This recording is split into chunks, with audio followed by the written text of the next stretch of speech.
कर्पूरगौरं करुणावतारं संसारसारं भुजगेन्द्रहारं सदा वसन्तं हृदयारविन्दे भवं भवानी सहितं नमामि। त्वमेव माता च पिता त्वमेव बन्धु च सखा त्वमेव विद्या द्रविणं त्वमेव सर्वं मम देव आवाहनं नाजानं विसर्जनं पूजां चैव नाजानं क्षम्यतां परमेश्वरी। मन्त्रहीनं क्रियाहीनं भक्तिहीनं जनार्दनं यत्पूजितं मया देव परिपूर्णं तदस्तु मे। पापोऽहं पापकर्माहं पापात्मा पापसम्भवा त्राहि मां पुण्डरीकाक्ष सर्वपापरोद्भवम् त्राहि मां पुण्डरीकाक्ष सर्वपापरोद्भवम्। क्षमा करो अपराध शरण में आया हूँ प्रभु जी दे दो ध्यान शरण में आया हूँ। नारायण भगवान की जय हो, वृंदावन बिहारी लाल की जय हो, श्री राधा रानी सरकार की जय हो, अनंत बलवंत श्री हनुमंतलाल जी महाराज की जय हो, आदिदेव महादेव श्री भोलेनाथ भगवान की जय हो, श्यावर रामचंद्र भगवान की जय हो, नव दुर्गा माता की जय हो, समस्त ग्राम देवी देवताओं की जय हो, समस्त स्थान एवं ग्राम कुल देवी देवताओं की जय हो, समस्त आवाहनित देवी देवताओं की जय हो, लक्ष्मी नारायण भगवान की जय हो, अपने अपने गुरु गोविंद माता पिता की जय हो, सच्चिदानंद भगवान की जय हो।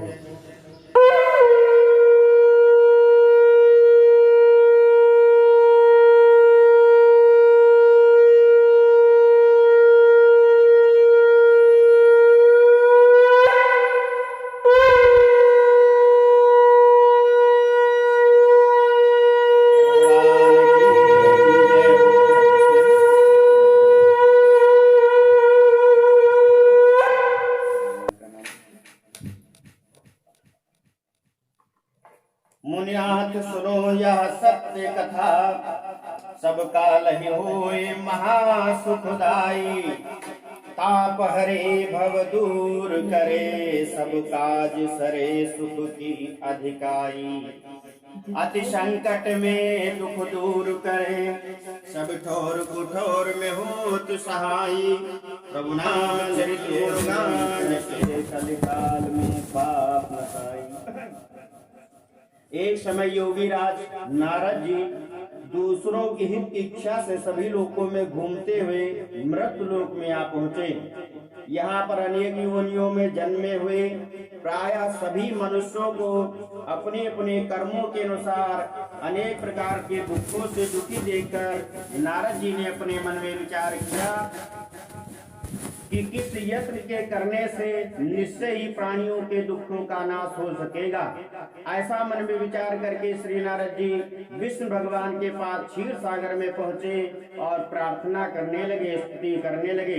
हे प्रभु, आप ही मेरे माता हो, आप ही मेरे पिता हो, आप ही मेरे भाई बंधु सखा इष्ट मित्र। ऐसी भगवान नारद जी ने प्रार्थना की, जो कुछ हो प्रभु जी आप ही हमारे हो, आपके सिवाय इस संसार में हमारा कोई दूसरा नहीं है। नारद जी से ऐसी प्रार्थना सुनने के पश्चात भगवान बोले, बताओ नारद जी, आपका किस काम के लिए यहाँ पर आगमन हुआ है? निसंकोच मुझसे कहो, मैं सुनना चाहता हूँ।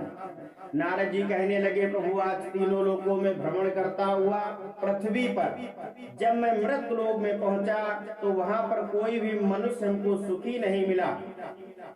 इसलिए प्रभु मैं आपके पास आया हूँ। कोई ऐसा छोटा सा उपाय बताइए जिसके करने से मनुष्यों के सारे दुख दूर हो जाए और मनवांछित फल भी प्रदान हो। लक्ष्मी नारायण भगवान विष्णु भगवान कहने लगे, नारद जी, मनुष्यों की भलाई के लिए तुमने बहुत अच्छा प्रश्न किया है।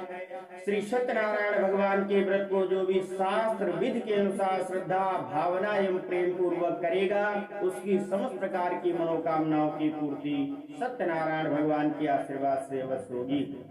नारद जी पूछने लगे, प्रभु यह व्रत कब करना चाहिए, किस दिन करना चाहिए, इसमें कौन कौन सी सामग्री लगती है और इस व्रत को किस प्रकार से करना चाहिए। भगवान ने बहुत सी सामग्री बतलाई। नारद जी कहने लगे, प्रभु इतनी व्यवस्था अगर मनुष्य ना कर पाए तो आपका कैसे पूजन करे। भगवान कहने लगे, हमारा पूजन करने के लिए भावना एवं श्रद्धा प्रेम की जरूरत होती है, व्यवस्था की जरूरत नहीं होती। जो भी इस कथा को प्रेम के साथ में श्रवण करेगा, भाव के साथ में श्रवण करेगा, उसकी समस्त प्रकार की मनोकामनाओं की पूर्ति होगी। और नारद जी को भगवान ने इस कथा का विधान भी बतलाया। इस कथा को श्रवण करने के लिए कोई भी दिन सुनिश्चित नहीं है, जिस दिन भी हमें समय हो उस दिन भगवान सत्यनारायण का व्रत अवश्य करना चाहिए। इन्हें भगवान को प्रणाम का सारा विधान स्नान करके वहां से चल करके सीधे नैमिषारण्य धाम में आ गए। सतयुग का समय था। उस समय एक सूत जी नाम के ब्राह्मण हुआ करते थे।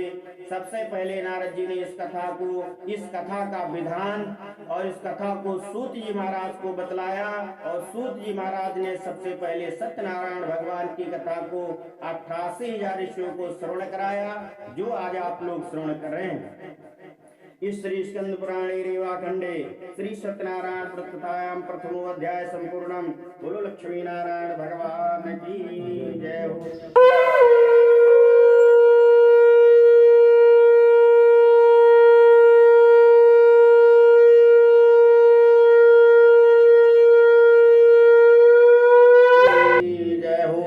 अध्याय दूसरे अध्याय में अब सूत जी महाराज 88,000 ऋषियों को नैमिषारण्य धाम में कथा श्रवण कराने लगे।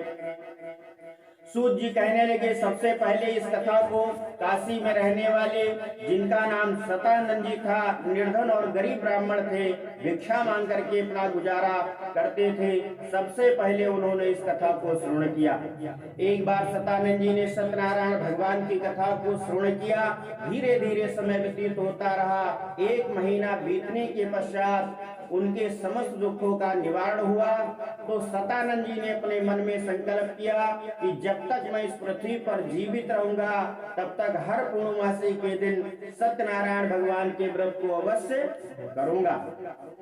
और ऐसा मन में संकल्प करके सतानंद जी हर पूर्णमासी के दिन अपने घर पर सत्यनारायण भगवान की कथा को श्रवण करने लगे।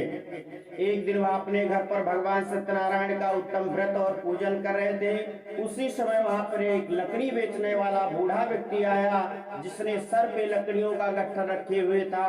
वह ब्राह्मण के मकान के बाहर रख दिया और कथा श्रवण करने लगा। कथा सुनने के पश्चात उसने ब्राह्मण से पूछा, सतानंद जी से पूछा, आए विप्र ब्राह्मण, आप यहाँ किसका पूजन कर रहे हो और इसको करने से क्या फल मिलता है। सतानंद जी ने कहा, इनकी ही कृपा से मेरे यहाँ धन धान की आदि की वृद्धि हुई है। और विप्र से इस व्रत के बारे में जानकर लकड़हारा बहुत प्रसन्न हुआ। भगवान का चरणामृत ले और भोजन करने के बाद वह अपने घर को चला गया।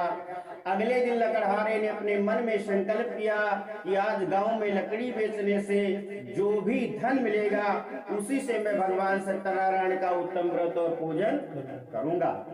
भगवान की कृपा से उसे उस दिन उन लकड़ियों का दाम पहले से 4 गुना मिला। तब वह बूढ़ा लकड़हारा अति प्रसन्न होकर पके केले, शक्कर, शहद, घी, दूध, दही, गेहूं का चूर्ण इत्यादि सत्यनारायण भगवान के व्रत की सभी सामग्री लेकर अपने घर पर आ गया। फिर उसने अपने इष्ट मित्र बंधु बांधवों को बुलाकर, ब्राह्मण को बुलाकर विधि विधान के साथ भगवान सत्यनारायण का उत्तम व्रत और पूजन किया। और उस व्रत के प्रभाव से वह बूढ़ा लकड़हारा धन पुत्र आदि से युक्त हुआ और संसार के समस्त सुखों को भोग कर अंत में वैकुंठ धाम को चला गया। श्री सूत जी महाराज कथानक विषय में नैमिषारण्य धाम में श्रवण करा रहे हैं। जो भी मनुष्य सत्यनारायण भगवान की कथा को प्रेम पूर्वक, भावना एवं श्रद्धा पूर्वक श्रवण करेगा, उसकी समस्त प्रकार की मनोकामनाओं की पूर्ति सत्यनारायण भगवान के आशीर्वाद से अवश्य होगी। इसमें जरा सा भी संशय नहीं करना चाहिए। इस श्री स्कंद पुराणे रेवा खंडे श्री सत्यनारायण व्रत कथायां 2य अध्याय संपूर्णम। बोलो सत्यनारायण भगवान की जय हो।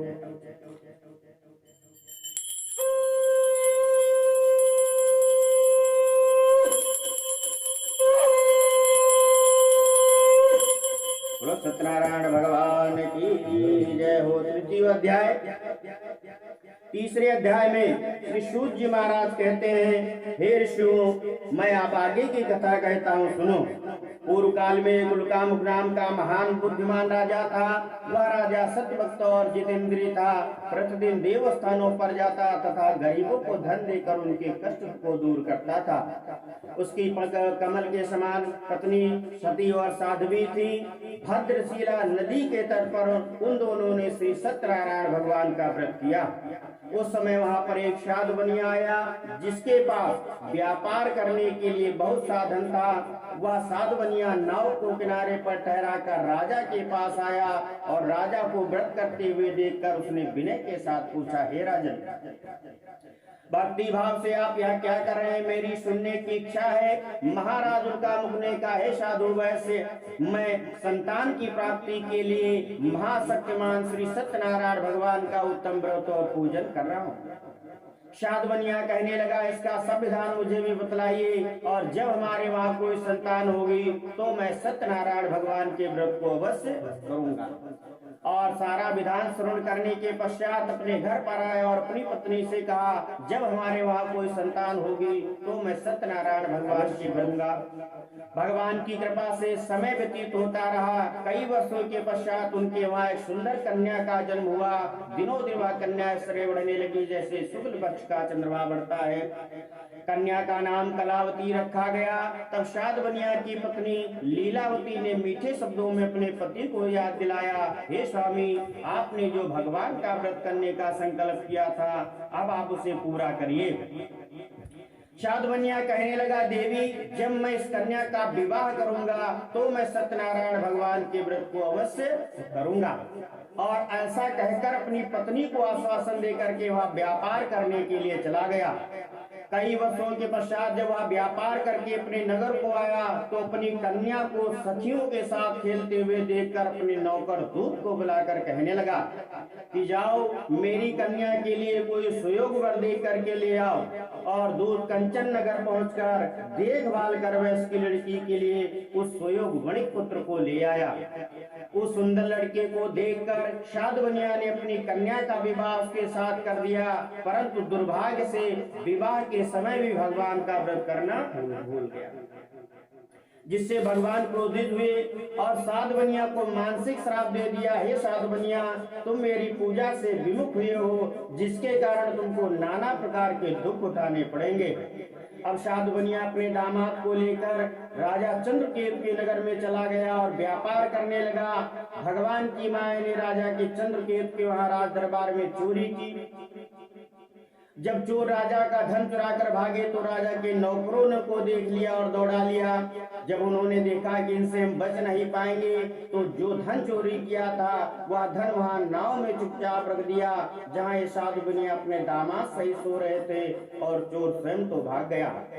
अब राजा के नौकरों ने के पास चोरी का धन रखा देखा तो दोनों को बांधकर राजा के समीप ले गए और कहने लगे, राजन, हम ये दो चोर पकड़ के लाए हैं, आप इनको देखकर आज्ञा दें। तब राजा ने उनकी बिना बात ही सुने उनको कारागार में डालने की आज्ञा दे दी। इस प्रकार से उनको कठिन कारावास में डाल दिया गया तथा उनका जितना धन बुलाए थे व्यापार करने के लिए राजा ने अपने माल खजाने में डलवा दिया। भगवान ने अपनी माया को इनके घर पर भेजकर चोरी करवा दी, अग्नि लग गई। अभी तो साधु बनिया बहुत से धन वाले थे, भगवान की पूजा न करने के कारण आज इनके घर में भी कुछ नहीं रह गया, और इनकी पत्नी और इनकी कन्या दोनों लोग घर में आज भिक्षा मांगने लगी। बोलो सत्यनारायण भगवान की जय हो। इस प्रकार से आज एक दिन कन्या कलावती एक ब्राह्मण के घर भिक्षा मांगने के लिए गई। उस समय इसी प्रकार से भगवान का वहां पर पूजन हो रहा था, कथा हो रही थी। उसने कथा श्रवण की। कथा श्रवण करने के पश्चात उसने प्रसाद लिया और अपनी माता के लिए भी प्रसाद लेकर के आई। तो माता ने पूछा, बिटिया, तुमने अब बहुत देर की, अभी तक तुम कहाँ थी? वह तुम्हारे मन में क्या है? कलावती कहने लगी, माता, मैंने एक ब्राह्मण के घर सत्यनारायण भगवान का पूजन होते देखा है। कन्या के वचनों को सुनकर लीलावती ने अपने परिवार में मांग जांच करके पूजन की तैयारी की और ब्राह्मण को बुलाकर, इष्ट मित्र परिवार वालों को बुलाकर विधि विधान के साथ भगवान सत्यनारायण का उत्तम व्रत और पूजन किया। अंत में क्षमा प्रार्थना की, हे प्रभु मुझसे या मेरे परिवार वालों से जो भी अपराध हुआ उसे क्षमा करो। मेरे पति, मेरे दामाद बहुत वर्षों से व्यापार करके वापस नहीं आए हैं, उन्हें वापस भेज दो। भगवान इस से संतुष्ट हुए और राजा चंद्रकेतु को स्वप्न में दर्शन देकर कहा, हे राजन, जिन दोनों वैश्यों को तुमने बंदी बना रखा है वे निर्दोष हैं, उन्हें प्रातः ही छोड़ दो। उनका जितना धन तुमने लिया उसको लौटा दो, नहीं तो तुम्हारा राजपुत्र धन मैं सब कुछ नष्ट कर दूंगा।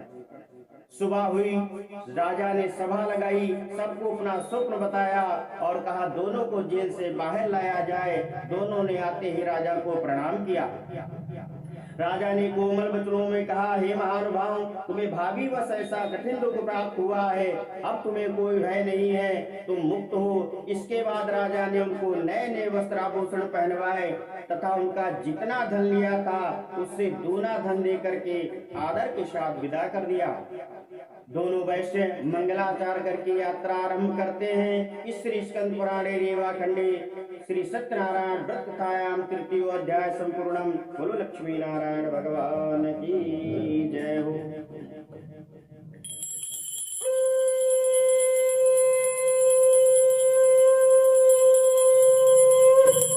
बोलो श्री सत्यनारायण भगवान की जय हो। चतुर्थ अध्याय, चौथे अध्याय में श्री सूत जी महाराज कहते हैं, दोनों वैश्य ने मंगलाचार करके यात्रा आरंभ की और उनके थोड़ी ही दूर आगे बढ़ने पर भगवान ने संत का वेश बनाया और दंडी महाराज का वेश बनाकर परीक्षा लेने के लिए आ गए और आकर के पूछने लगे, हे साधु बनिया, तुम्हारी नौका में क्या है? अभिमानी बड़ी कसता हुआ बोला, बाबा आप क्यों पूछते हो, क्या धन लेने की इच्छा है? मेरी नौका में तो लता पदिकम तेज पत्ता भरा हुआ है।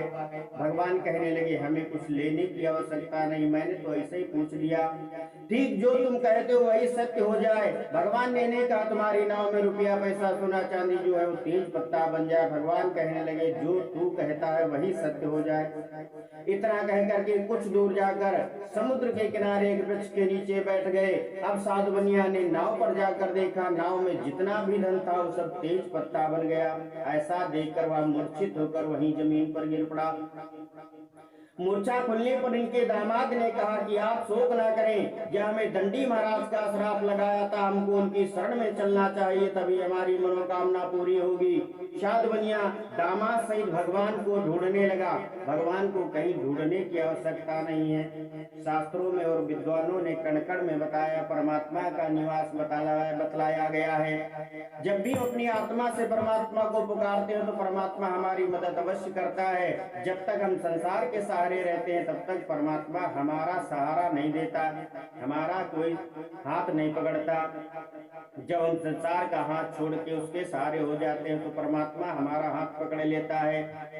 आज दोनों लोग भगवान को ढूंढने लगे। साधु बनिया दामाद सहित भगवान को ढूंढने लगे। आज उसी वृक्ष के नीचे समुद्र के किनारे संत के वेश में बैठे हुए भगवान मिले। साधु बनिया ने जाकर के प्रणाम किया, हे प्रभु, मुझसे ऐसा कौन सा अपराध हुआ जिसके कारण हमारा धन अदृश्य हुआ है? भगवान कहने लगे, साधु बनिया, तुमने कहा था जब कोई संतान होगी तो आपका पूजन करेंगे, परंतु तुमने हमारा पूजन नहीं किया। फिर तुमने कहा था जब उस कन्या का विवाह करेंगे तो आपका पूजन करेंगे, फिर भी तुमने हमारा पूजन नहीं किया, जिसके कारण तुम्हारा धन अदृश्य हुआ है, तुम्हें इतना कष्ट प्राप्त हुआ, इतना दुख प्राप्त हुआ है। साधु बनिया ने हाथ जोड़ करके प्रार्थना की, हे प्रभु, आपकी माया से आपके रूप कोई संसार में कोई जान नहीं पाता है, तो मैं अज्ञानी मनुष्य भला कैसे जान सकता हूँ? मुझ पर प्रसन्न होइए, मेरी नौका धन से परिपूर्ण कर दीजिए, अब मैं आपकी पूजा अवश्य करूंगा। भगवान ने कहा, जारी हमारी कामना पूरी होगी। साधु बनिया ने नाव पर आकर देखा, नाव धन से परिपूर्ण है। फिर उसने उसी स्थान पर भगवान का पूजन किया और अपने नगर को चल दिया।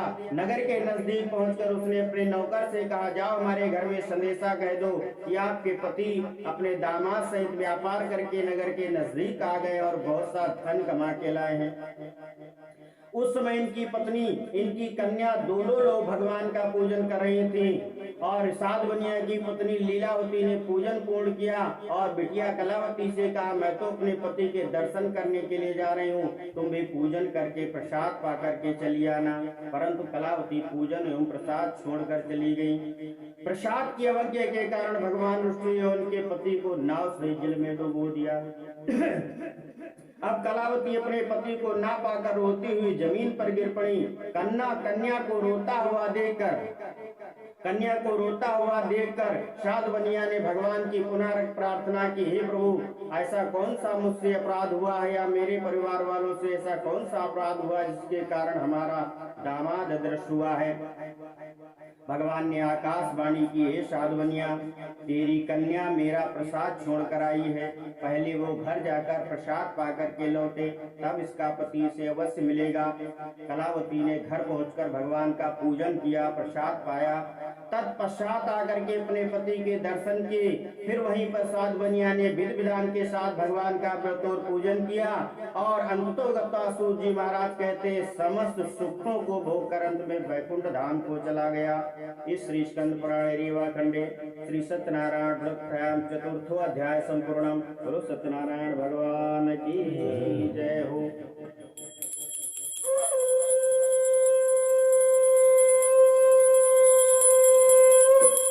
लक्ष्मी नारायण भगवान की जय हो। पंचमों अध्याय। पांचवें अध्याय में श्री सूत जी महाराज कहते हैं, मैं आगे की कथा कहता हूँ, सुनो। प्रजापालन में लीन तुंगध्वज नाम का राजा था। उसने भगवान का प्रसाद त्याग कर बहुत दुख पाया। एक समय राजा वन में वन पशुओं को मारकर वट वृक्ष के नीचे आया। वहां उसने ग्वालों को भक्ति भाव से भगवान का पूजन करते देखा, परंतु राजा अभिमानवश भगवान को ना तो नमस्कार किया, और जब ग्वाल वालों ने भगवान का प्रसाद उसके सामने रखा तो वह प्रसाद त्याग कर अपने नगर को चला गया। नगर में पहुंचकर उसने देखा कि उसका सब कुछ नष्ट हो गया है। वह राजा समझ गया कि यह सब भगवान का ही किया हुआ है। फिर वह राजा उसी स्थान पर वापस आया और उन्हीं ग्वाल बालों को बुलाकर उनके साथ मिलजुल कर विधि विधान के साथ भगवान सत्यनारायण का उत्तम व्रत और पूजन किया। तत्पश्चात प्रसाद पाया। उसके पश्चात अपने नगर को गया तो नगर में मानो कुछ बदला ही नहीं था, सब कुछ पहले ही के जैसा हो गया। और राजा दीर्घ काल तक सुख भोग कर मरने पर स्वर्ग लोक को चला गया। जिन्होंने पहले समय में इस व्रत को किया उनके दूसरे जन्म की कथा भी सुनिए। स्वर्गलोक को चला गया। जो मनुष्य इस परम दुर्लभ व्रत को करता है, भगवान की कृपा से उसे धन धान की प्राप्ति होती है और बंदी बंधन से मुक्त होकर निर्भय हो जाता है तथा समस्त सुखों को भोग कर अंत में वैकुंठ धाम को जाता है। जिन्होंने पहले समय में इस व्रत को किया उनके दूसरे जन्म की कथा भी सुनिए। वृद्ध सदानंद ब्राह्मण ने सुदामा का जन्म लेकर मोक्ष को पाया। उल्का मुख नाम का राजा दशरथ होकर वैकुंठ को प्राप्त हुआ। साधु नाम के वैश्य ने सतप्रतिज्ञ राजा मूरत ध्वज कर अपने पुत्र को आरे से चीर कर मोक्ष को प्राप्त किया। वह भी इसी व्रत का फल था। इसी तरह महाराज तुंगध्वज नाम के स्वयंभू मनु हुए, जिन्होंने बहुत से लोगों को भगवान की भक्ति में लीन कर मोक्ष को प्राप्त किया। आए एक घाट से और जय हो एक घाट, हवा लगी संसार की तो हो गए 12 बाट। लकड़हारा भी लगले जन्म में निषाद राजा हुआ, जिसने भगवान राम की चरणों की सेवा करके मोक्ष को प्राप्त किया। आए एक घाट से और जय हो एक घाट, हवा लगी संसार की तो हो गए 12 बाट। सत्यनारायण की उपमा नारद जी को भगवान ने बतलाई। जहाँ सुमतता संपत्ति नाना और जहाँ कुमतता विपत्ति निदाना, अर्थात जहाँ पर सत्य बोलने वाले मनुष्य रहते हैं वहीं पर नारायण जी का निवास हो जाता है। इसी को सत्य और नारायण कहा जाता है। इस श्री स्कंद पुराण रेवा खंडे श्री सत्यनारायण व्रत कथा अध्याय सत्यनारायण भगवान की जय हो।